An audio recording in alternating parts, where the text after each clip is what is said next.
کبھی سوچا ہے کہ امریکہ جو آج دنیا کی اتنی بڑی طاقت ہے آخر بنا کیسے؟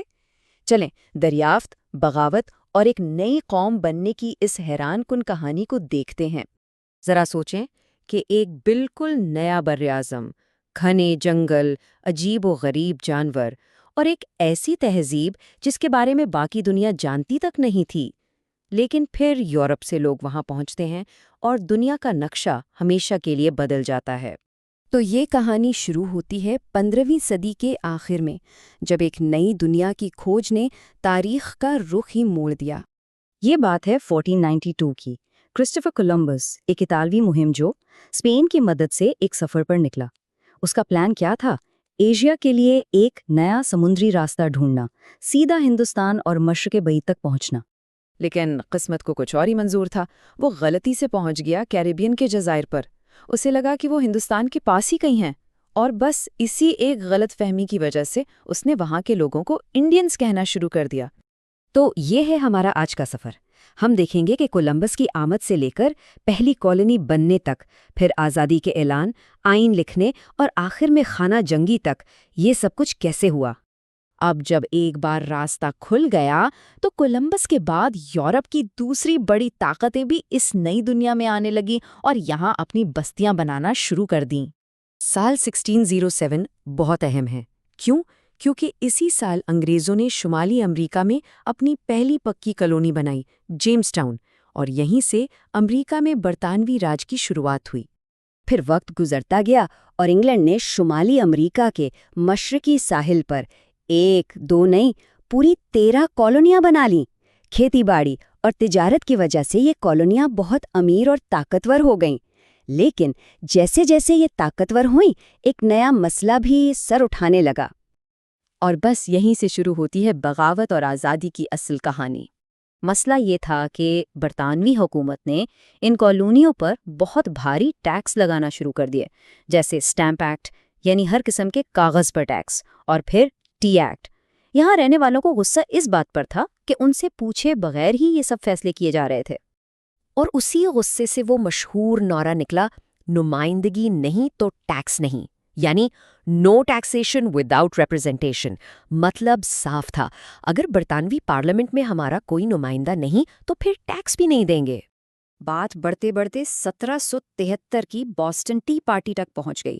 ہوا یہ کہ چائے پر لگے ٹیکس سے تنگ آ کر کچھ لوگوں نے برطانوی جہازوں پر دھاوا بول دیا اور چائے کے سارے ڈبے اٹھا کر سمندر میں پھینک دیے۔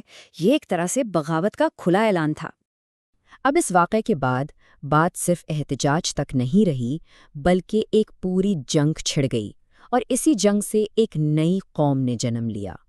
پھر وہ تاریخی دن آیا، 4 جولائی 1776۔ اس دن ان 13 کالونیوں نے مل کر برطانیہ سے اپنی آزادی کا باقاعدہ اعلان کر دیا، اور یہی وجہ ہے کہ آج بھی 4 جولائی کو امریکہ میں یوم آزادی منایا جاتا ہے۔ اس اعلان کے لیے جو دستاویز تیار کی گئی اسے اعلان آزادی یا ڈیکلریشن آف انڈیپینڈنس کہتے ہیں۔ اسے لکھنے والے مکھیہ طور پر تھامس جیفرسن تھے، اور اس میں ایک انقلابی بات لکھی تھی کہ تمام انسان برابر ہیں اور سب کو زندگی، آزادی اور خوشی کی تلاش کا حق ہے۔ تو آزادی کا اعلان تو ہو گیا، لیکن ملک بنانے کے لیے ابھی 3 بڑے قدم باقی تھے۔ پہلا قدم جنگ جیتنا۔ یہ کام 1783 میں پورا ہوا جب برطانیہ نے امریکہ کی آزادی کو مان لیا۔ دوسرا قدم ملک کا آئین لکھنا، جو 1787 میں تیار ہوا۔ اور تیسرا قدم ملک کے پہلے صدر کا انتخاب، اور یہ ذمہ داری جارج واشنگٹن نے سنبھالی۔ لیکن کہانی یہاں ختم نہیں ہوتی۔ ملک تو بن گیا، لیکن اب ایک نیا دور شروع ہوا جس میں ملک پھیلا بھی اور اندرونی طور پر ٹوٹنے بھی لگا۔ ہوا یہ کہ جیسے جیسے امریکہ مغرب کی طرف پھیلتا گیا، غلامی کا مسئلہ بہت بڑا بنتا گیا۔ سوال یہ تھا کہ جو نئی ریاستیں بن رہی ہیں، کیا وہاں غلامی قانونی ہوگی یا نہیں؟ اور اسی سوال نے ملک کو 2 حصوں میں بانٹ دیا۔ اور آخرکار 1861 میں یہ اختلاف ایک خوفناک خانہ جنگی یعنی سول وار میں بدل گیا۔ ایک طرف تھیں شمال کی ریاستیں جو غلامی ختم کرنا چاہتی تھیں، اور دوسری طرف جنوب کی ریاستیں جو اسے بچانے کے لیے کچھ بھی کرنے کو تیار تھیں۔ اس وقت کے صدر ابراہیم لنکن کی قیادت میں شمال جنگ جیت گیا۔ غلامی کو ہمیشہ کے لیے ختم کر دیا گیا، اور اس بھیانک جنگ کے بعد امریکہ پہلے سے زیادہ متحد اور مضبوط ملک بن کر سامنے آیا۔ تو آخر میں ہم یہ کہہ سکتے ہیں کہ امریکہ کا بننا کوئی اتفاق نہیں تھا، یہ تاریخ کا ایک بہت ہی ڈرامائی باب ہے، جس میں نئی دنیا کی دریافت بھی ہے، بغاوت بھی، جنگیں بھی اور بے شمار قربانیاں بھی۔ کولمبس کے آنے سے لے کر آج تک امریکہ نے ایک لمبا اور پیچیدہ سفر طے کیا ہے، لیکن سوچنے کی بات یہ ہے کہ اس ملک کی کہانی کا اگلا باب کیا ہوگا؟